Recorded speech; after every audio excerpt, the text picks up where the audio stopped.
Hello everyone, ये इस series की चौथी वीडियो है।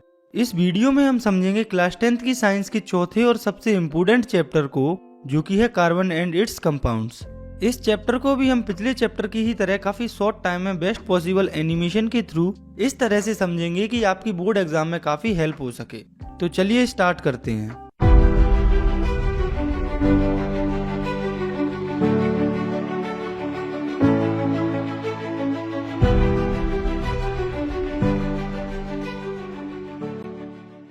तो आप अपने आसपास नजर घुमाइए। मोस्टली चीजें जो आप देखेंगे वो कार्बन बेस्ड होंगी, यानी कि कार्बन से बनी होंगी। इसके साथ जितने भी लिविंग बींग्स होते हैं सब में कार्बन प्रेजेंट होता है। लेकिन वहीं पर अगर हम देखें तो जो कार्बन का अमाउंट होता है अर्थ क्रस्ट और एटमॉस्फेयर में, वो काफी कम होता है। अर्थ क्रस्ट में अराउंड 0.02% कार्बन होता है मिनरल्स जैसे कि कार्बोनेट्स, हाइड्रोजन कार्बोनेट्स, कोल और पेट्रोलियम के फॉर्म में। वहीं पर जो एटमॉस्फेयर होता है उसमें 0.03% कार्बन होता है, जो कि मेनली कार्बन डाइऑक्साइड के फॉर्म में होता है। तो अब आप सोचिए कि कार्बन तो इतना कम क्वांटिटी में प्रेजेंट होता है नेचर में, फिर भी इसे इतना इम्पोर्टेंट क्यों समझा जा रहा है कि इस पर हम पूरा का पूरा चैप्टर पढ़ रहे हैं। तो ये सब कार्बन की कुछ स्पेशल प्रॉपर्टीज की वजह से होता है जो उसमें होती हैं। इस चैप्टर में आगे हमें उन्हीं प्रॉपर्टीज की बात करनी है जो कार्बन को इतना इम्पोर्टेंट बनाती हैं हमारे लिए। तो सबसे पहले है bonding in carbon, the covalent bond, यानी कि कार्बन के अंदर का बॉन्ड जो कि होता है कोवेलेंट बॉन्ड। तो पिछले chapter metal and non metals में हमने आयोनिक बॉन्ड और आयोनिक कंपाउंड्स के बारे में पढ़ा था, और हमने देखा था कि आयोनिक कंपाउंड्स का मेल्टिंग और बॉइलिंग पॉइंट काफी हाई होता है और ये इलेक्ट्रिसिटी को भी कंडक्ट करते हैं। वहीं पर अगर हम बात करते हैं कार्बन के कंपाउंड्स की प्रॉपर्टीज की, तो वो बिल्कुल इनकी अपोजिट होती हैं। जैसे कि इनका मेल्टिंग और बॉइलिंग पॉइंट काफी कम होता है आयोनिक कंपाउंड्स के कंपैरिजन में। तो यहाँ से हम ये कंक्लूड कर सकते हैं कि कोवेलेंट कंपाउंड्स के मॉलिक्यूल्स के बीच में फोर्स ऑफ अट्रैक्शन कम होता है, तभी तो इनका मेल्टिंग और बॉइलिंग पॉइंट काफी कम होता है। इसके साथ कोवेलेंट कंपाउंड्स इलेक्ट्रिसिटी को कंडक्ट नहीं करते। तो ये कंपाउंड्स इलेक्ट्रिसिटी को कंडक्ट नहीं करते मतलब कि इनमें आयंस फॉर्म नहीं होते, क्योंकि अगर कोवेलेंट कंपाउंड्स में आयंस फॉर्म होते तो वे भी इलेक्ट्रिसिटी को कंडक्ट करते। तो आप कार्बन एलिमेंट पर नजर डालिए। कार्बन का एटॉमिक नंबर होता है 6, इसकी इलेक्ट्रॉनिक कॉन्फ़िगरेशन होती है 2,4, कुछ इस तरह से। तो हम जानते हैं, हमने पिछली क्लास में पढ़ा है कि हर एक एलिमेंट अपने आउटर मोस्ट सेल को कम्प्लीटली भरना चाहता है और स्टेबल होना चाहता है। एलिमेंट्स स्टेबल होने के लिए अपने आउटर मोस्ट सेल से या तो इलेक्ट्रॉन्स को गेन करते हैं या लूज करते हैं। कहने का मतलब है कि हर एक एलिमेंट अपने आउटर मोस्ट सेल को कम्प्लीटली फिल करना चाहता है। जैसे कि कार्बन के केस में उसके आउटर मोस्ट सेल में 4 इलेक्ट्रॉन्स होते हैं। तो कार्बन एलिमेंट स्टेबल होने के लिए या तो अपने 4 इलेक्ट्रॉन्स को लूज कर सकता है या फिर 4 अदर इलेक्ट्रॉन्स को गेन कर सकता है। तो अब आप देखिए कि क्या होगा जब कार्बन 4 इलेक्ट्रॉन्स को लूज करेगा और गेन करेगा। तो अगर कार्बन 4 इलेक्ट्रॉन्स को गेन कर लेता है तो वो C4 नेगेटिव एनायन फॉर्म करेगा। तो अब आप देखिए, कार्बन ने 4 अदर इलेक्ट्रॉन्स को गेन कर लिया और कार्बन में प्रोटॉन होते हैं 6।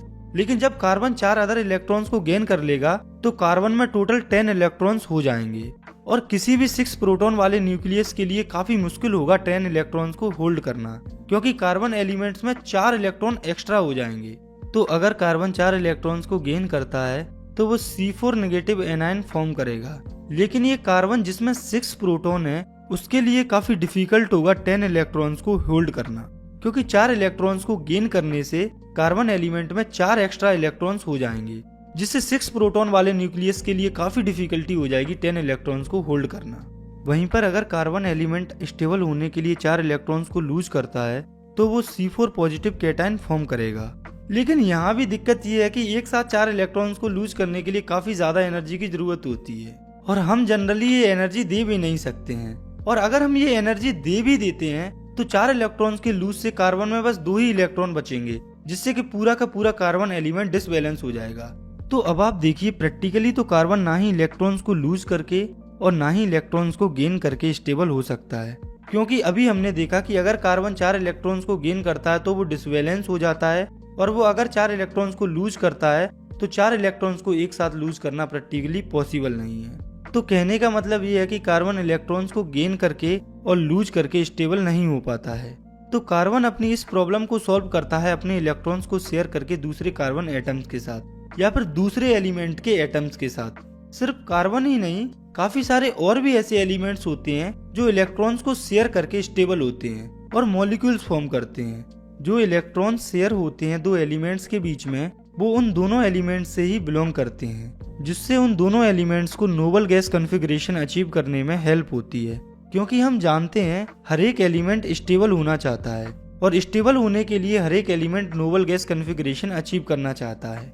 आप सिंपली इन कंपाउंड्स को देखिए, ये बैलेंस इलेक्ट्रॉन्स को शेयर करके फॉर्म हुए हैं। तो पहले है हाइड्रोजन। तो हाइड्रोजन के अंदर एक इलेक्ट्रॉन होता है। तो हम जानते हैं कि एलिमेंट के पहले सेल में 2 इलेक्ट्रॉन्स होते हैं। तो हाइड्रोजन एलिमेंट स्टेबल होने के लिए अपने एक इलेक्ट्रॉन को दूसरे हाइड्रोजन एलिमेंट के एक इलेक्ट्रॉन से शेयर करता है। तो हमने अभी पढ़ा है कि 2 एलिमेंट्स के बीच में जो इलेक्ट्रॉन शेयर होते हैं वो इन दोनों एलिमेंट्स से बिलोंग करते हैं। तो जब 2 हाइड्रोजन अपने एक एक एलिमेंट को शेयर करते हैं तो वे H2 कंपाउंड फॉर्म कर लेते हैं, जिससे दोनों एलिमेंट्स के outer most shell completely fill हो जाते हैं। ऐसे ही आप इन और एलिमेंट्स को देखिए, जैसे कि ऑक्सीजन। इसमें आप देखिए 2 ऑक्सीजन के बीच में 4 इलेक्ट्रॉन शेयर हो रहे हैं। तो हम जानते हैं ऑक्सीजन एलिमेंट को 2 इलेक्ट्रॉन्स की जरूरत होती है। तो अब आप देखिए ये 2 ऑक्सीजन एलिमेंट अपने 2 इलेक्ट्रॉन्स को शेयर कर रहे हैं और O2 मॉलिक्यूल फॉर्म कर रहे हैं, जिससे इन दोनों का ही outer most shell completely fill हो रहा है। ऐसे ही आप कार्बन के एक कंपाउंड को देखिए जो कि है मीथेन। तो इसका फॉर्मूला होता है CH4। तो आप देखिए मीथेन में इस तरह से इलेक्ट्रॉन शेयर होते हैं। तो हम जानते हैं कि कार्बन को स्टेबल होने के लिए 4 इलेक्ट्रॉन्स की जरूरत होती है और यहाँ पर 4 हाइड्रोजन है। तो चारों हाइड्रोजन को भी स्टेबल होने के लिए एक एक इलेक्ट्रॉन की जरूरत होती है। तो अब आप देखिए कार्बन अपने 4 इलेक्ट्रॉन्स को चारों हाइड्रोजन के एक एक इलेक्ट्रॉन से शेयर करता है और CH4 जो कि होता है मीथेन वो कंपाउंड फॉर्म होता है, जिससे कार्बन एलिमेंट के और चारों हाइड्रोजन एलिमेंट के outer most shell completely fill हो जाते हैं। तो यहाँ पर कुछ इंपोर्टेंट पॉइंट हैं जो आपको समझना है कि अगर 2 सिमिलर या डिफरेंट एटम्स में एक पेयर इलेक्ट्रॉन शेयर होते हैं, यानी कि 2 इलेक्ट्रॉन शेयर होते हैं उनके बीच में, तो उसे सिंगल कोवेलेंट बॉन्ड कहते हैं। For example hydrogen. तो कहने का मतलब ये है कि 2 एटम्स के बीच में, चाहे वो सिमिलर एटम हो या डिफरेंट एटम्स हो, अगर उनके बीच में 2 इलेक्ट्रॉन शेयर होते हैं तो उसे सिंगल कोवेलेंट बॉन्ड कहा जाता है। और वहीं पर अगर 2 एटम्स के बीच में 2 पेयर इलेक्ट्रॉन शेयर हो रहे होते हैं, यानी कि 4 इलेक्ट्रॉन शेयर हो रहे होते हैं, तो उसे डबल कोवेलेंट बॉन्ड कहा जाता है। For example oxygen.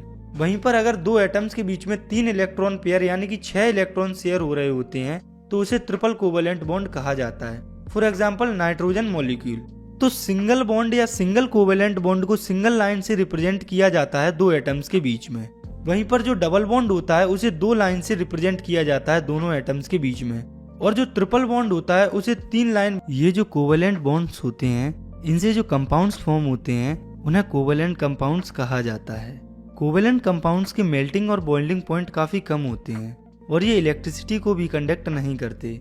इसका मेन रीजन ये है कि इनमें आयंस फॉर्म नहीं होते। तो जब चार्ज पार्टिकल्स ही फॉर्म नहीं होंगे तो ये इलेक्ट्रिसिटी को कैसे कंडक्ट करेंगे। तो अब कार्बन के बारे में हमने ये जान लिया कि ये स्टेबल होने के लिए इलेक्ट्रॉन्स को शेयर करता है और इसमें 4 वैलेंस इलेक्ट्रॉन होते हैं, यानी कि ये टेट्रावैलेंट होता है। तो कार्बन की बॉन्डिंग और कार्बन के कंपाउंड्स को समझने के बाद आगे हमें देखना है कार्बन के एलोट्रोप्स को। तो पहले तो आप ये समझें कि एलोट्रोप्स किसे कहा जाता है। तो वेरियस फिजिकल फॉर्म्स जिनमें कोई एलिमेंट एग्जिस्ट कर सकता है उसे एलोट्रोप्स कहा जाता है। जैसे जो कार्बन होता है उसके मेनली 2 एलोट्रोप्स होते हैं, डायमंड एंड ग्रेफाइट। ये जो एलोट्रोप्स होते हैं इनकी फिजिकल स्ट्रक्चर अलग होने की वजह से इन दोनों की फिजिकल प्रॉपर्टीज भी अलग होती हैं, लेकिन इनकी केमिकल प्रॉपर्टीज सेम होती हैं। तो दोनों ग्रेफाइट और डायमंड कार्बन एटम से फॉर्म होता है, लेकिन मेन डिफरेंस इनके अंदर इनकी एटम्स की अरेंजमेंट में होता है। जैसे जो डायमंड होता है उसके अंदर हर एक कार्बन एटम 4 दूसरे कार्बन एटम से बॉन्डेड होता है और उसमें रिगिड 3 डायमेंशनल स्ट्रक्चर फॉर्म होती है कुछ इस तरह से। वहीं पर ग्रेफाइट के अंदर हर एक कार्बन एटम बॉन्डेड रहता है 3 कार्बन एटम्स के साथ सेम प्लेन में हेक्सागोनल अरे के फॉर्म में, कुछ इस तरह से। इनमें से एक बॉन्ड डबल बॉन्ड होता है क्योंकि कार्बन की बैलेंसी को सेटिस्फाई करना होता है। तो डायमंड और ग्रेफाइट की इन्हीं डिफरेंट स्ट्रक्चर्स की वजह से इनकी फिजिकल प्रॉपर्टीज डिफरेंट होती हैं। जैसे कि डायमंड जो है वो काफी ज्यादा हार्ड होता है, ये हार्डेस्ट सब्सटेंस होता है अर्थ पर। वहीं पर जो ग्रेफाइट होता है वो स्मूथ एंड स्लिपरी होता है। इसके साथ ग्रेफाइट नॉन मेटल होने के बावजूद भी इलेक्ट्रिसिटी को कंडक्ट करता है। तो ये आप देख सकते हैं कि स्ट्रक्चर डिफरेंट होने के कारण कार्बन के ही 2 एलोट्रोप जो कि है ग्रेफाइट और डायमंड, वो किस तरह से एक दूसरे से डिफरेंट होते हैं, लेकिन इनकी केमिकल प्रॉपर्टीज सेम होती हैं। ये जो डायमंड्स होते हैं इन्हें हम खुद भी प्रिपेयर कर सकते हैं प्योर कार्बन को हाई टेम्परेचर एंड प्रेशर पर रखकर। और ये जो सिंथेटिक डायमंड्स हम प्रिपेयर करते हैं वो साइज में छोटे होते हैं नेचुरल डायमंड से। वैसे इनमें कोई डिफरेंस नहीं होता, ये सिर्फ साइज में छोटे होते हैं। अभी रिसेंट टाइम में कार्बन का एक नया एलोट्रोप डिस्कवर हुआ है। पहले इसको C60 के फॉर्म में आइडेंटिफाई किया गया था क्योंकि इसमें कार्बन एटम्स फुटबॉल की शेप में अरेंज थे, लेकिन साइंटिस्ट ने अभी इसे नाम दिया है बकमिनिस्टर फिलरेंस। तो ये भी कार्बन का एक एलोट्रोप होता है। आगे हमें देखना है वर्सेटाइल नेचर ऑफ कार्बन को। तो वर्सेटाइल नेचर का मतलब होता है इसकी एबिलिटी बॉन्ड फॉर्म करने की दूसरे एटम्स के साथ और ज्यादा से ज्यादा कार्बन कंपाउंड्स को फॉर्म करने की। यानी कि हम कह सकते हैं वर्सेटाइल नेचर का मतलब है कार्बन की ऐसी क्वालिटी जिससे वो ज्यादा से ज्यादा कंपाउंड्स फॉर्म कर पाते हैं। तो कार्बन जो है वो दो फैक्टर्स के कारण वर्सेटाइल होता है, जो कि है कैटिनेशन और टेट्रावेलेंसी। तो पहले हम समझते हैं कैटिनेशन को। तो कार्बन के अंदर एक एबिलिटी होती है दूसरे कार्बन एटम से जुड़ने की और लॉन्ग चेन और लार्ज मॉलिक्यूल्स फॉर्म करने की। कार्बन की इसी प्रॉपर्टी को कैटाइनेशन कहा जाता है। तो कार्बन के अलावा कोई और एलिमेंट इतनी ज्यादा कैटिनेशन की प्रॉपर्टी शो नहीं करता है। तो आप बस इतना याद रखें कि कार्बन के अंदर ही दूसरे कार्बन एटम्स के साथ सबसे लंबे बॉन्ड्स बनाने की एबिलिटी होती है, जो कि किसी अदर एलिमेंट में नहीं होती। तो ये था कार्बन के वर्सेटाइल होने के पीछे पहला फैक्टर। वहीं पर बात करें हम दूसरे फैक्टर की, तो वो है टेट्रावैलेंसी। तो हम जानते हैं कि कार्बन की वैलेंसी होती है 4। तो इसका मतलब है कि कार्बन 4 अदर कार्बन एटम्स या 4 अदर मोनोवैलेंट एलिमेंट्स के साथ बॉन्ड फॉर्म कर सकता है, जैसे oxygen, hydrogen, nitrogen, sulphur, chlorine या और भी कई एलिमेंट्स के साथ। तो कार्बन टेट्रावैलेंट होने के कारण काफी सारे एलिमेंट्स के साथ बॉन्ड फॉर्म कर पाता है। और कार्बन जिन एलिमेंट्स के साथ बॉन्ड फॉर्म करके जो कंपाउंड्स बनाता है वो काफी स्टेबल होते हैं। यानी कि कार्बन के जो कंपाउंड्स होते हैं वो काफी स्टेबल होते हैं, और इसके पीछे का मेन रीजन होता है कार्बन का स्मॉल साइज का होना। तो अब हमने कार्बन की बॉन्डिंग, एलोट्रोप्स और वर्सेटाइल नेचर को समझ लिया है। इसके बाद अब हमें समझना है कार्बन के कंपाउंड्स के बारे में। तो कार्बन के कंपाउंड्स बेसिकली 2 टाइप्स के होते हैं, जो कि है सैचुरेटेड कार्बन कंपाउंड्स और अनसैचुरेटेड कार्बन कंपाउंड्स। तो सैचुरेटेड कार्बन कंपाउंड्स वे कंपाउंड्स होते हैं जिनमें सिर्फ सिंगल बॉन्ड होता है कार्बन एटम्स के बीच में। वहीं पर अनसैचुरेटेड हाइड्रोकार्बन्स वो होते हैं जिनके अंदर डबल या ट्रिपल बॉन्ड होता है कार्बन एटम्स के बीच में। तो जो सैचुरेटेड कंपाउंड्स होते हैं वो जनरली कम रिएक्टिव होते हैं, वहीं पर अनसैचुरेटेड कार्बन कंपाउंड्स ज्यादा रिएक्टिव होते हैं सैचुरेटेड कंपाउंड से। तो कार्बन कंपाउंड्स मेनली या मेजरली सिर्फ कार्बन और हाइड्रोजन से बने होते हैं और उन्हें हाइड्रोकार्बन्स कहा जाता है। इनमें से जो सैचुरेटेड हाइड्रोकार्बन्स होते हैं, यानी वे हाइड्रोकार्बन्स जिनमें कार्बन कार्बन के बीच में सिंगल बॉन्ड होता है, उन्हें एल्केन्स कहा जाता है। वहीं पर जो अनसैचुरेटेड हाइड्रोकार्बन्स होते हैं उन्हें एल्कीन्स और एल्काइंस कहा जाता है।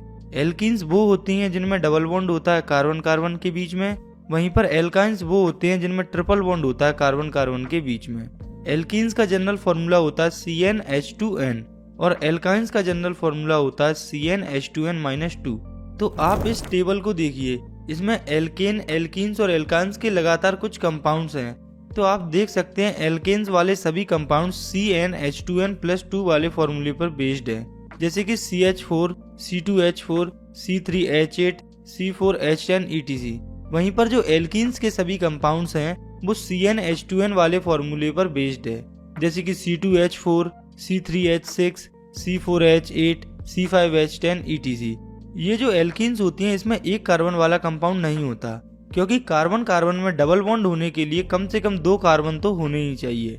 ऐसे ही बात करें अगर हम एल्काइंस की, तो इसके सभी कंपाउंड CnH2n-2 पर बेस्ड होते हैं, जैसे कि C2H2, C3H4, C4H6, C5H8 etc। तो इन तीनों एल्केन्स, एल्कीन्स और एल्काइंस में आप देख सकते हैं कि ये सभी आपस में CH2 यूनिट से डिफर कर रहे हैं। और बेसिकली इस सीरीज को, जो कि CH2 यूनिट से डिफर कर रही है आपस में, उसे होमोलोगस सीरीज कहा जाता है। तो होमोलोगस सीरीज एक ग्रुप होता है ऑर्गेनिक कंपाउंड्स का जिनका स्ट्रक्चर और केमिकल प्रॉपर्टीज सेम होती है, जिनमें सक्सेसिव कंपाउंड्स यानी कि लगातार कंपाउंड्स CH2 यूनिट से डिफर करते हैं। होमोलोगस सीरीज के बारे में एक इम्पोर्टेंट पॉइंट है कि जैसे जैसे हम होमोलोगस सीरीज में अंदर या नीचे की तरफ जाते हैं, तो हमें होमोलोगस सीरीज के कंपाउंड्स तो कंपाउंड्स का मॉलिक्यूलर मास बढ़ता है, जिससे उनकी फिजिकल प्रॉपर्टीज में हमें ग्रेडेशन देखने को मिलता है। तो कहने का मतलब है कि होमोलोगस सीरीज में हम जैसे जैसे नीचे की तरफ जाते हैं तो हमें फिजिकल प्रॉपर्टीज में ग्रेडेशन देखने को मिलता है, यानी कि बढ़ावा देखने को मिलता है। वहीं पर जो केमिकल प्रॉपर्टीज रहती हैं वो सेम रहती हैं होमोलोगस सीरीज में, क्योंकि जो केमिकल प्रॉपर्टीज होती हैं वो मेनली फंक्शनल ग्रुप पर डिपेंड करती हैं, और जिन कंपाउंड्स में फंक्शनल ग्रुप नहीं होते हैं उनकी केमिकल प्रॉपर्टीज पूरे होमोलोगस सीरीज में सेम ही रहती है, उनमें ग्रेडेशन हमें देखने को नहीं मिलता है। होमोलोगस सीरीज को समझने के बाद अब हम समझते हैं फंक्शनल ग्रुप्स को। तो हम जानते हैं कि कार्बन एक काफी फ्रेंडली एटम होता है और इसमें 4 वैलेंसी होती हैं, लेकिन अभी तक हमने सिर्फ कार्बन और हाइड्रोजन के कंपाउंड्स को ही देखा है। लेकिन जो कार्बन होता है वो अदर एलिमेंट्स के साथ भी बॉन्ड फॉर्म करता है, जैसे कि halogens, oxygen, nitrogen and sulphur के साथ। किसी भी हाइड्रोकार्बन चेन में एक या उससे ज्यादा हाइड्रोजन रिप्लेस हो सकते हैं इन एलिमेंट्स के द्वारा, जिससे कार्बन की वैलेंसी सेटिस्फाइड रहे। तो ऐसे कंपाउंड्स में से हाइड्रोजन को जो एलिमेंट रिप्लेस करता है उसे हेटेरो एटम कहा जाता है, जैसे कि क्लोरीन, ब्रोमीन, ईटीसी। ये जो हेटेरो एटम्स होते हैं वो कुछ ग्रुप्स में भी प्रेजेंट होते हैं, जैसा कि आप इस टेबल में देख सकते हैं। तो यहाँ पर आप देखिए, इस टेबल में मेनली ऑक्सीजन से रिलेटेड ही ग्रुप्स हैं, जैसे alcohol OH group, aldehyde CHO group और ketone group and carboxylic acid. तो ये जो हेटेरो एटम्स जो ग्रुप्स के फॉर्म में प्रेजेंट होते हैं वो एक ही हाइड्रोजन को रिप्लेस करते हैं। जैसे एल्कोहल में OH ग्रुप होता है तो इसमें OH को एक ही कंसीडर किया जाता है, और ये जो हेटेरो एटम्स या ग्रुप्स जो कि हाइड्रोजन को रिप्लेस करते हैं ये उस कंपाउंड को स्पेसिफिक प्रॉपर्टीज प्रोवाइड करते हैं जो कि इंडिपेंडेंट होती हैं कार्बन चेन की लेंथ या नेचर के साथ। जैसे कि आप मान लो कि किसी कार्बन कंपाउंड में एक फंक्शनल ग्रुप जुड़ा हुआ है एल्कोहल OH, तो ये जो OH ग्रुप है ये अपनी स्पेसिफिक प्रॉपर्टीज उस कंपाउंड को देगा। इससे कोई फर्क नहीं पड़ेगा कि वो कार्बन चेन कितनी बड़ी है या छोटी है, उसका नेचर क्या है। कहने का मतलब है फंक्शनल ग्रुप तो अपना काम करता है। नेक्स्ट हमें समझना आइसोमर्स के बारे में। तो आइसोमर्स उन कंपाउंड्स को कहा जाता है जिनका मॉलिक्यूलर फॉर्मूला सेम होता है लेकिन स्ट्रक्चर डिफरेंट होती है। जैसे एक कंपाउंड होता है पेंटेन C5H12, तो आप देखिए इसकी 3 स्ट्रक्चर हमें देखने को मिलती हैं जो कि आपकी स्क्रीन पर दिख रही हैं। आगे हमें देखना है एक काफी इम्पोर्टेंट टॉपिक को, जो कि है नोमेनक्लेचर ऑफ कार्बन कंपाउंड्स, यानी कार्बन कंपाउंड्स का नामकरण। तो इन्हें नाम देने की जो प्रोसेस है ये सब काम एक कमेटी करती है जो कि है IUPAC, जिसका फुल फॉर्म है international union of pure and applied chemistry. इस कमेटी ने कार्बन कंपाउंड्स को नाम देने के लिए कुछ रूल्स बनाए हैं। यहाँ हम इनकी डिटेलिंग में नहीं जाएंगे, हम यहाँ सिर्फ इतना समझेंगे जितना आपके बोर्ड एग्जाम के लिए इनफ हो। तो हर एक कार्बन कंपाउंड के 3 मेन पार्ट्स होते हैं जो कि है प्रीफिक्स, रूट वर्ड और सफिक्स। तो आप इस टेबल को देखिए, इसमें सब्स्टिट्यूएंट्स दिए हैं, रूट वर्ड्स दिए हैं और सफिक्स में हमें 2 चीजें दी हैं, एक है टाइप ऑफ बॉन्ड और दूसरी है फंक्शनल ग्रुप। तो आप इस टेबल को एक बार ध्यान से देख लीजिए, इसमें सब्स्टिट्यूएंट्स में ऐसे एलिमेंट या ग्रुप्स दिए हुए हैं जो कि हाइड्रोजन को रिप्लेस कर सकते हैं, जैसे कि क्लोरीन, ब्रोमीन, मिथाइल और इथाइल। वहीं रूट वर्ड सिंपल चीज होती है, जैसे किसी कार्बन कंपाउंड में यदि 1 कार्बन है तो मेथ, 2 हैं तो ईथ, 3 हैं तो प्रोप, 4 हैं तो ब्यूट, 5 हैं तो पेंट, 6 हैं तो हेक्स, ऐसे ही चलता जाता है। वहीं पर सफिक्स में 2 चीजें हैं, एक है टाइप ऑफ बॉन्ड जिसमें सिंगल बॉन्ड के लिए लास्ट में एन लगाते हैं, डबल बॉन्ड के लिए ईन और ट्रिपल बॉन्ड के लिए बायनी लगाते हैं। और अगर उस कंपाउंड में फंक्शनल ग्रुप है तो वो सबसे एंड में लगता है। तो आपको इस पूरी टेबल को अच्छे से याद रखना है। इसके बाद ये जो आप अपनी स्क्रीन पर देख रहे हैं ये है IUPAC नेम की जनरल वे ऑफ राइटिंग। तो इसमें सबसे पहले है पोजीशन ऑफ सब्स्टिट्यूएंट, यानी कि सबसे पहले हमें सब्स्टिट्यूएंट की पोजीशन लिखनी होती है। फिर है नेम उस सब्स्टिट्यूएंट का, उसके बाद आता है रूट वर्ड, फिर आता है नेचर ऑफ बॉन्ड और लास्ट में आती है फंक्शनल ग्रुप की पोजीशन और नेम। तो ये तो है कार्बन कंपाउंड्स की जनरल वे ऑफ राइटिंग। तो चलिए अब हम खुद कार्बन कंपाउंड्स को नाम देने का ट्राई करते हैं। तो आप देखिए इस कंपाउंड में 4 कार्बन एटम हैं और वो सभी आपस में सिंगल बॉन्ड से जुड़े हैं। इसमें कोई भी सब्स्टिट्यूएंट नहीं है और ना ही कोई फंक्शनल ग्रुप है। इसके रूट वर्ड की हम बात करें तो इसमें 4 कार्बन एटम है तो इसका रूट वर्ड हो जाएगा ब्यूट, और इसमें सिंगल बॉन्ड है तो सफिक्स हो जाएगा एन। तो इस कंपाउंड का IUPAC नेम हो जाएगा ब्यूटेन। तो आप नोमेनक्लेचर में कुछ सिंपल चीजें हैं उन्हें याद रखें कि हम जिस भी कंपाउंड की नेमिंग कर रहे हैं सबसे पहले उसके कार्बन की गिनती करें रूट वर्ड फाइंड करने के लिए और देखें उसमें बॉन्ड कौन सा लगा है, और अगर उस कंपाउंड में सब्स्टिट्यूएंट ग्रुप है तो गिनती वहां से करें और सब्स्टिट्यूएंट जो ग्रुप होता है उसे आप स्टार्टिंग में लगाएं, और अगर कंपाउंड्स में फंक्शनल ग्रुप भी प्रेजेंट है तो आप गिनती सब्स्टिट्यूएंट ग्रुप को छोड़कर फंक्शनल ग्रुप से करें। फॉर एग्जाम्पल आप इस कंपाउंड को देखिए तो आप देखिए इसमें 4 कार्बन एटम है और सिंगल बॉन्ड है और फंक्शनल ग्रुप है OL यानी कि एल्कोहल। इसमें सब्स्टिट्यूएंट ग्रुप नहीं है, इसमें फंक्शनल ग्रुप दूसरे नंबर पर प्रेजेंट है तो सब्स्टिट्यूएंट है नहीं। तो इस कंपाउंड को हम रूट वर्ड से स्टार्ट करेंगे तो इस कंपाउंड का नाम हो जाएगा ब्यूटेन 2-ऑल। ये जो 2 है वो रिप्रेजेंट कर रहा है कि जो फंक्शनल ग्रुप है वो दूसरे कार्बन एटम पर है। तो आपको कार्बन कंपाउंड्स की नेमिंग के लिए एक सिंपल सा रूल याद रखना है कि सबसे पहले हमें पूरे कंपाउंड को देखना है, उसमें से रूट वर्ड फाइंड करना है और उसमें से नेचर ऑफ बॉन्ड पता करना है, सब्स्टिट्यूएंट ग्रुप अगर दिया है तो उसका पता करना है और फंक्शनल ग्रुप का पता करना है। सब्स्टिट्यूएंट ग्रुप को हमें सबसे पहले लगाना है, उसके बाद हमें रूट वर्ड को लगाना है, फिर हमें नेचर ऑफ बॉन्ड को लगाना है और लास्ट में हमें फंक्शनल ग्रुप को लगाना है। और आपको अभी जो मैंने पॉइंट बताया है कार्बन कंपाउंड्स की नेमिंग के लिए इतना काफी है। एक और इम्पोर्टेंट बात है कार्बन कंपाउंड्स के नोमेनक्लेचर में जो आपको याद रखनी है कि जिस भी कंपाउंड में फंक्शनल ग्रुप प्रेजेंट होता है उसके नेचर ऑफ बॉन्ड में से ई निकल जाता है। फॉर एग्जाम्पल हमने ब्यूटेनल की नोमेनक्लेचर देखी तो आप देखिए इसमें एल्कोहल फंक्शनल ग्रुप प्रेजेंट है तो OL ग्रुप की वजह से नेचर ऑफ बॉन्ड ANE में से ई निकल गया। इसी प्रकार अगर किसी भी कार्बन कंपाउंड में फंक्शनल ग्रुप प्रेजेंट होता है तो उसके नेचर ऑफ बॉन्ड में से ई निकल जाता है। जैसे कि अगर सिंगल बॉन्ड होता है और फंक्शनल ग्रुप प्रेजेंट होता है तो AN बचता है, डबल बॉन्ड होता है तो EN बचता है और ट्रिपल बॉन्ड होता है तो बायन बचता है। तो कहने का मतलब है कि फंक्शनल ग्रुप के होने से लास्ट में जो ई होता है बॉन्ड के अंदर वो निकल जाता है। तो अब आपको अपनी तरफ से भी कार्बन कंपाउंड्स की नेमिंग या नोमेनक्लेचर को अच्छे से समझने के लिए कुछ कंपाउंड्स की नेमिंग को प्रैक्टिस करना है।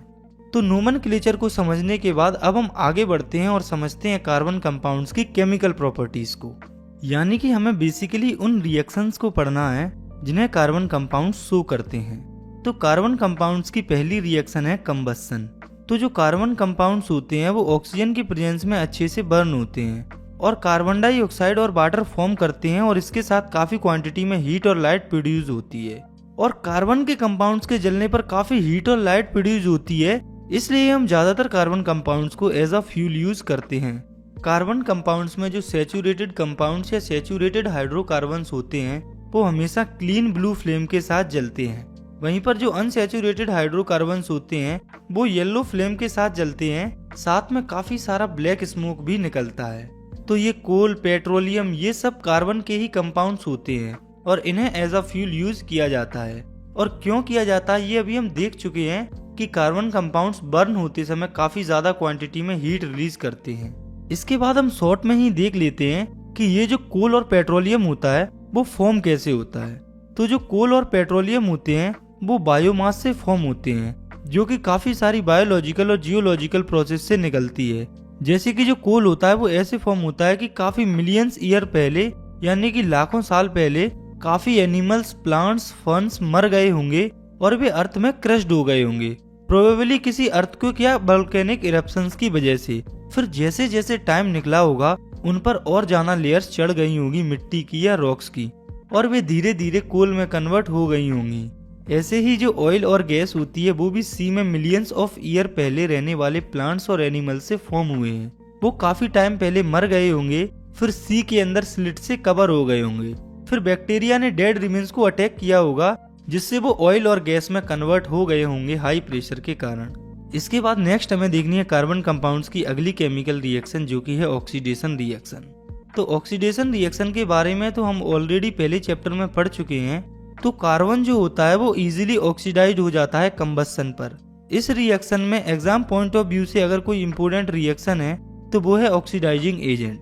तो हम जानते हैं कि कुछ सब्सटेंस कैपेबल होते हैं दूसरे सब्सटेंस में ऑक्सीजन ऐड करने के लिए, उन्हें ऑक्सीडाइजिंग एजेंट कहा जाता है।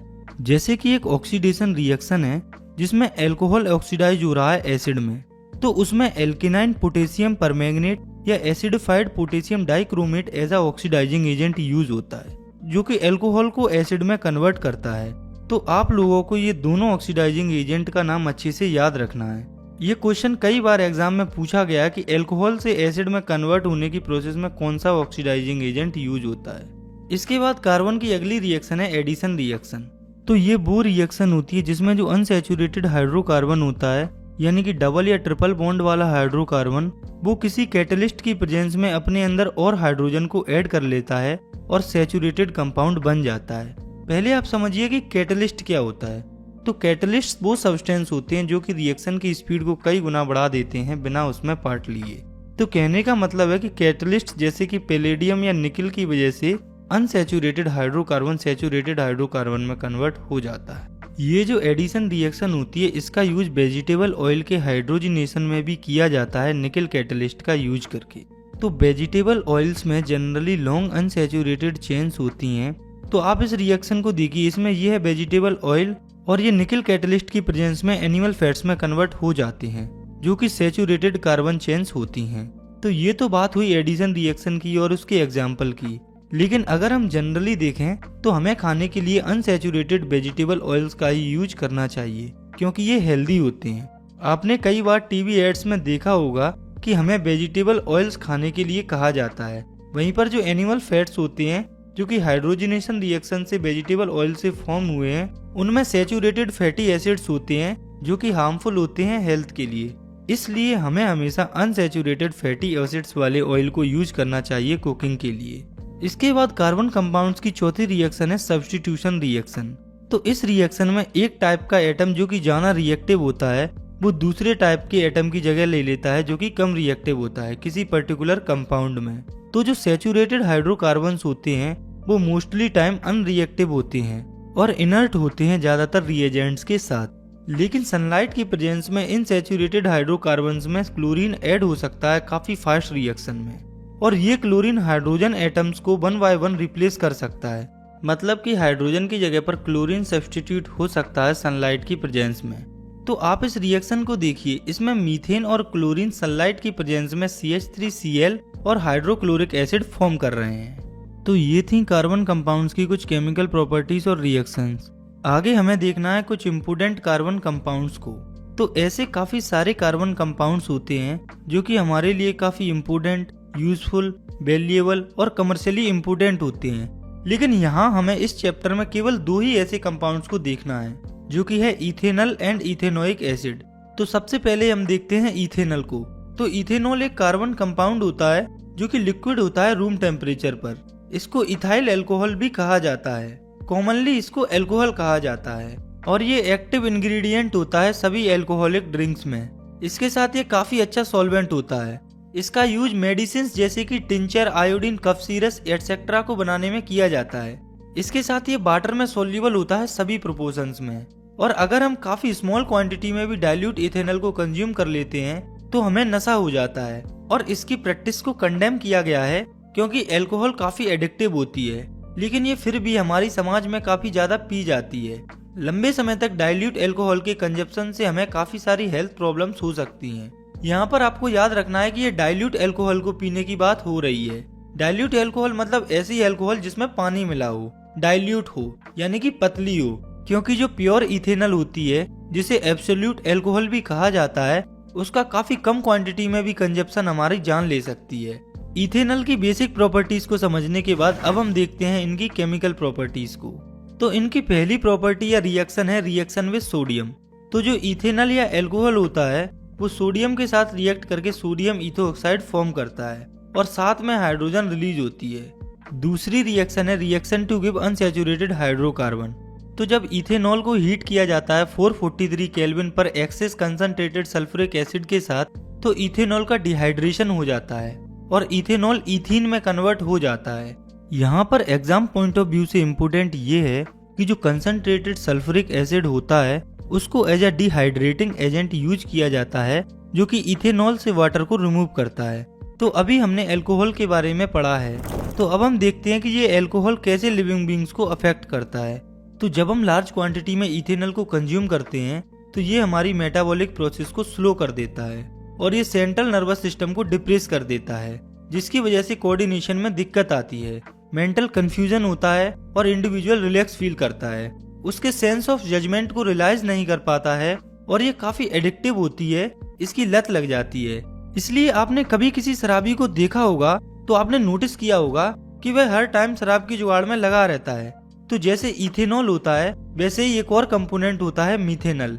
अगर हम इसे थोड़ी सी भी क्वांटिटी में कंज्यूम कर लेते हैं तो इससे हमारी डेथ हो सकती है, क्योंकि ये जो मीथेनॉल होता है वो हमारे लिवर में ऑक्सीडाइज्ड हो जाता है मीथेनॉल में, जो कि हमारे प्रोटोप्लाज्म को कोएगुलेट कर देता है। इसके साथ ये हमारे ऑप्टिक नर्व को भी इफेक्ट करता है और ब्लाइंडनेस भी कॉज करता है। तो हम जानते हैं कि इथेनॉल जो होता है वो एक इम्पोर्टेंट इंडस्ट्रियल सॉल्वेंट होता है, और हम ये भी जानते हैं कि शराब कितनी भी बन जाए ये हमेशा पीने वालों के लिए कम ही पड़ जाती है। तो ऐसे तो जो इथेनॉल इंडस्ट्रियल यूज के लिए बनता है उसे भी लोग शराब बनाने में यूज कर लेंगे। तो इंडस्ट्रियल यूज के लिए इथेनॉल को बचाने के लिए इसे ड्रिंकिंग के लिए अनफिट बनाया जाता है, इसमें पॉइजनस सब्सटेंस जैसे कि मीथेनॉल को ऐड करके। कभी कभी डाइस भी यूज की जाती हैं अल्कोहल को ब्लू कलर देने के लिए, जिससे कि ये कंफर्म किया जा सके कि ये अल्कोहल ड्रिंकिंग के लिए नहीं है, और जो अल्कोहल ड्रिंकिंग के लिए नहीं होती है उसे डीनेचर्ड अल्कोहल कहा जाता है। इसके साथ ये जो इथेनॉल या अल्कोहल होता है इसको कुछ कंट्रीज एज अ फ्यूल भी यूज करने लगी हैं पेट्रोल में मिक्स करके, क्योंकि ये सफिशिएंट एयर में बर्न होने पर सिर्फ कार्बन डाइऑक्साइड और वाटर ही फॉर्म करती है।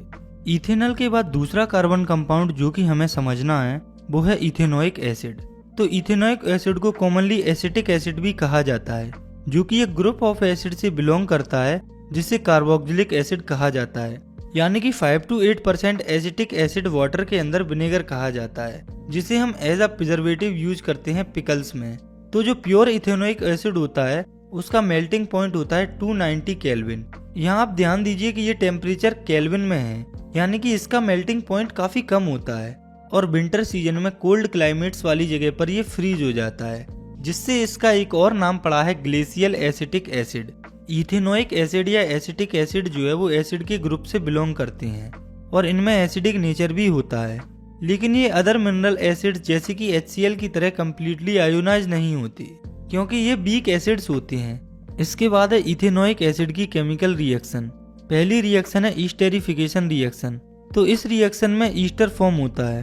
तो जब इथेनोइक एसिड रिएक्ट करता है एब्सोल्यूट अल्कोहल के साथ किसी एसिड कैटलिस्ट की प्रेजेंस में तो ईस्टर फॉर्म होता है, जैसा कि आप इस रिएक्शन में देख सकते हैं। तो generally Easter sweet smelling substance होते हैं, यानी कि इनकी खुशबू स्वीट होती है, इसलिए इनको परफ्यूम्स बनाने में और as a flavouring agent use किया जाता है। तो अभी हमने देखा एसिड कैटलिस्ट की प्रेजेंस में इथेनॉल और इथेनोइक एसिड की रिएक्शन से ईस्टर फॉर्म होता है। अगर हम इस ईस्टर को सोडियम हाइड्रोक्साइड से ट्रीट कर देते हैं तो ये दोबारा से अल्कोहल और कार्बोक्सिलिक एसिड के सोडियम सॉल्ट्स में टूट जाता है। इस रिएक्शन को सोपेनिफिकेशन रिएक्शन भी कहा जाता है, क्योंकि सोप्स की फॉर्मेशन में यही रिएक्शन यूज होती है। तो ये आप इस रिएक्शन को देखिए, इसमें ये ईस्टर सोडियम हाइड्रोक्साइड की प्रेजेंस में इथेनॉल और sodium salts of ethanoic acid में कन्वर्ट हो रहा है, और यही जो रिएक्शन है वो सोप के फॉर्मेशन में होती है। तो जो सोप्स होते हैं वो सोडियम या पोटेशियम सॉल्ट्स होते हैं लॉन्ग चेन कार्बोक्सिलिक एसिड के। सोप्स के बारे में हम अगले टॉपिक में जानेंगे। अभी हमें देखना है इथेनोइक एसिड की दूसरी रिएक्शन को, जो कि है रिएक्शन विद बेस। तो जनरली मिनरल एसिड्स की तरह इथेनोइक एसिड भी बेस जैसे कि सोडियम हाइड्रोक्साइड से रिएक्ट करता है, और सॉल्ट जैसे कि सोडियम इथोनेट, जिसे कॉमनली सोडियम एजिटेट भी कहा जाता है, वो फॉर्म होता है, और साथ में वाटर भी फॉर्म होता है, जैसा कि आप इस रिएक्शन में देख सकते हैं। इथेनोइक एसिड की तीसरी रिएक्शन है reaction with carbonates and hydrogen carbonates. तो इथेनोइक एसिड कार्बोनेट्स और हाइड्रोजन कार्बोनेट्स दोनों के साथ ही रिएक्ट करके सॉल्ट, कार्बन डाइऑक्साइड और वाटर फॉर्म करते हैं। तो जो सॉल्ट कॉमनली फॉर्म होता है वो है सोडियम एसीटेट, जैसा कि आप इन दोनों रिएक्शन में देख सकते हैं। तो कहने का मतलब है इथेनोइक एसिड्स और हाइड्रोजन कार्बोनेट्स के साथ रिएक्ट करके सोडियम एसीटेट सॉल्ट, वाटर और कार्बन डाइऑक्साइड फॉर्म करते हैं। इसके बाद हमें समझना है इस चैप्टर के आखिरी टॉपिक को, जो कि है सोप्स एंड डिटर्जेंट्स। तो सोप्स के बारे में हमने थोड़ी देर पहले ही देखा है कि ये सोडियम या पोटेशियम सॉल्ट्स होते हैं लंबी चेन कार्बोक्सिलिक एसिड के, जिनकी क्लींजिंग प्रॉपर्टीज होती हैं वाटर के अंदर। तो कहने का मतलब है कि सोप्स के अंदर कार्बन चेन्स काफी लंबी होती हैं, उनमें 1-2 कार्बन एटम नहीं बल्कि काफी सारे कार्बन एटम्स होते हैं। इसका एग्जाम्पल है सोडियम स्टीरेट, जिसका फॉर्मूला होता है C17H35COONA। तो आप देख सकते हैं कि सोप्स में कितनी लंबी कार्बन चेन होती है। इसका जनरल रिप्रेजेंटेशन होता है RCOONA। यहाँ पर ये जो R है वो इस हाइड्रोकार्बन C17H35 को रिप्रेजेंट कर रहा है। ऐसे ही जो डिटर्जेंट होते हैं वो पोटेशियम या सोडियम सॉल्ट्स होते हैं लॉन्ग एल्काइल चेन की सल्फोनेट ग्रुप के साथ। For example sodium lauryl sulphate, जिसका फॉर्मूला होता है C12H25SO4Na। तो आपको सोप्स और डिटर्जेंट्स दोनों के नाम और एग्जाम्पल को अच्छे से याद रखना है। तो सोप का नाम होता है सोडियम स्टीरेट और डिटर्जेंट्स का नाम है सोडियम लोरल सल्फेट। तो हम सोप या डिटर्जेंट दोनों के ही मॉलिक्यूल्स की बात करें तो दोनों के ही मॉलिक्यूल्स में दो पार्ट्स होते हैं, जो कि है हाइड्रोफिलिक पार्ट और hydrophobic part. Hydrophilic part water loving part होता है, यानी कि ये पार्ट वाटर से जुड़ता है। दूसरा है हाइड्रोफोबिक पार्ट, तो ये वो पार्ट होता है जो कि वाटर से दूर भागता है। तो चलिए अब हम सॉल्ट का एक एग्जाम्पल लेते हैं। तो ये है सोप, जिसका फॉर्मूला है RCOONA और ये वाटर में जाके आयोनाइज हो जाता है RCOO नेगेटिव और Na पॉजिटिव में। तो आप इस पार्ट को देखिए, RCOO नेगेटिव, इसमें यह है लॉन्ग कार्बन चेन और ये है शॉर्ट आयोनिक एंड, जिसमें से कार्बन चेन जो कि हाइड्रोफोबिक होती है, यानी कि वो वाटर से दूर भागती है। वहीं पर आयोनिक एंड जो कि हाइड्रोफिलिक होता है वो वाटर की तरफ जाता है। तो सोप मॉलिक्यूल में हमारे पास एक हाइड्रोफोबिक टेल है और एक हाइड्रोफिलिक हेड है। तो सोप को समझने के बाद अब हम देखते हैं इसकी क्लींजिंग एक्शन, मतलब कि ये क्लीनिंग कैसे करता है। तो अब आप इस डायग्राम को देखिए, यह है सोप मॉलिक्यूल्स वाटर के अंदर। आप यहाँ पर देख सकते हैं कि जो हाइड्रोफिलिक हेड है वो वाटर की तरफ है और ये जो हाइड्रोफोबिक टेल है वो वाटर से दूर दूर है। तो जब हम सोप सॉल्यूशन में गंदे कपड़ों को डालते हैं तो सोप का जो हाइड्रोफिलिक एंड होता है वो जुड़ जाता है वाटर के साथ और जो हाइड्रोफोबिक एंड होता है वो वाटर से दूर भागता है और वो ऑयल और डर्ट से जुड़ जाता है। और जब हम इसे वॉश करते हैं तो ऑयल और डर्ट सोप सॉल्यूशन के साथ ही निकल जाती है। इसलिए आपने देखा भी होगा कि जब हम कपड़े को सिर्फ पानी से वॉश करते हैं तब ये ऑयल और डर्ट साफ नहीं होती, क्योंकि उसमें कोई हाइड्रोफोबिक एंड नहीं होता, मतलब कि कोई ऐसा एंड नहीं होता जो वाटर को छोड़कर ऑयल और डर्ट से जुड़े। ये जो पूरी स्ट्रक्चर आप देख रहे हैं इसे मिसल्स कहा जाता है। तो ये थी सोप्स की क्लींजिंग एक्शन। तो ये जो क्लींजिंग एक्शंस अभी आपने देखी है ये सोप्स और डिटर्जेंट्स दोनों के लिए ही कॉमन होती है, क्योंकि दोनों में ही हाइड्रोफिलिक और हाइड्रोफोबिक पार्ट होते हैं। आगे हमें ये देखना है कि सोप्स हार्ड वाटर के अंदर क्यों काम नहीं करते हैं। तो ऐसा इसीलिए होता है क्योंकि हार्ड वाटर के अंदर कैल्शियम या मैग्नीशियम आयंस प्रेजेंट होते हैं और ये आयंस जैसे ही सोप से रिएक्ट करते हैं ये स्कम फॉर्म करते हैं। तो स्कम जो है वो एक तरह से प्रेसिपिटेट होता है। तो कैल्शियम आयंस की वजह से सोप प्रेसिपिटेट बनाता है और ये नीचे बॉटम पर कलेक्ट हो जाता है, जिससे झाग या फोम नहीं बन पाता है, जिसकी वजह से मिसल्स फॉर्मेशन या सोप की क्लींजिंग एक्शन काम नहीं करती। तो आपको ये याद रखना है कि सोप्स हार्ड वाटर में इसलिए काम नहीं करते हैं क्योंकि हार्ड वाटर में सोडियम और मैग्नीशियम आयंस प्रेजेंट होते हैं, वो सोप के साथ स्कम या प्रेसिपिटेट फॉर्म करते हैं, जिससे सोप हार्ड वाटर में सही से काम नहीं करता। तो लास्ट में आप इस टेबल पर नजर डाल लीजिए जिसमें सोप्स और डिटर्जेंट्स के बीच में बेसिक डिफरेंस दिए हुए हैं। तो आज की वीडियो में केवल इतना ही। अगर आपको ये वीडियो पसंद आई है तो आप इसे लाइक कर सकते हैं और आप चाहें तो इस चैनल को भी सब्सक्राइब कर सकते हैं इस सीरीज की आने वाली वीडियोस को देखने के लिए। मिलते हैं नेक्स्ट वीडियो में, तब तक के लिए thanks for watching, take care, bye.